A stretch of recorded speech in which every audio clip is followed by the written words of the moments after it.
Ate Portia, meron tayo ditong gagawing ulam na sa tawag nila dyan ay tanigi. So, napakaganda ng laman at walang tinik masyado. So, masarap din tong sinasabawan. Masarap tong iginigisa sa maraming kamatis. So, ang gagawin natin ngayon is kikilawin natin siya. So, ayan siya. Charan! Ate Portia, ay meron tayong sangkap na dito. Meron tayong leeks, sibuyas na pula at may puti at may green at may sibuyas tayo luya tayo doon at yung makikita nyo yung asin at paminta pinagsama ko na. So syempre hindi mawawala ang suka, no? Tsaka meron tayong lagayan na mas maganda pa sa iyo. Ay charot lang pala. So ito na nga ang ating isda. Ayan, ang tawag nito dito sa Cavite ay tunang puti, pero wala na natin ang paggagayat.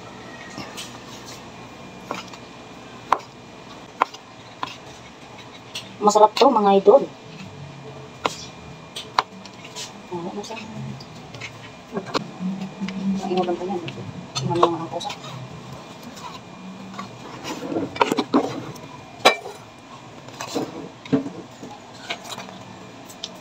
Tingnan naman, oh.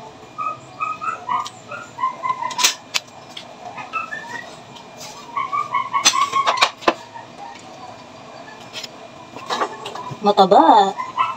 Masarap.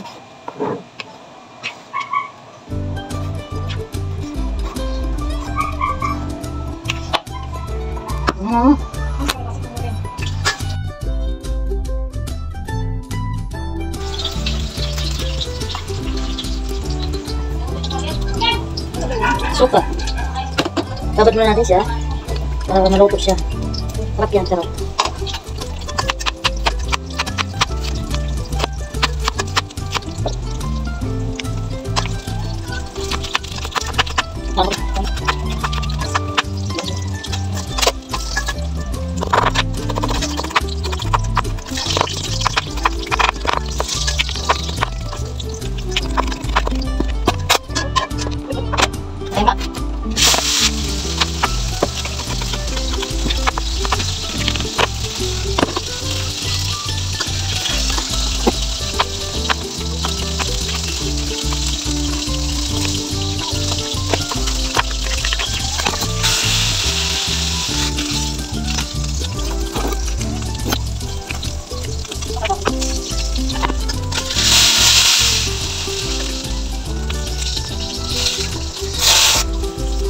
Asin at balik naman.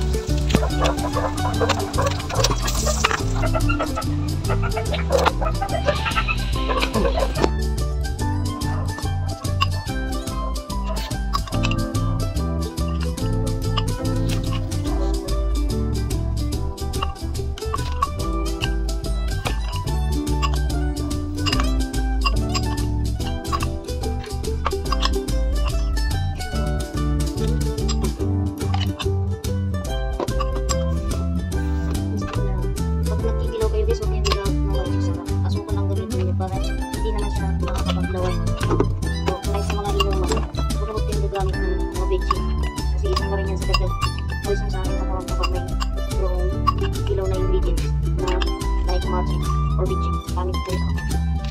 Yun guys, na ating dahil dyan, masarap pa sa iyo.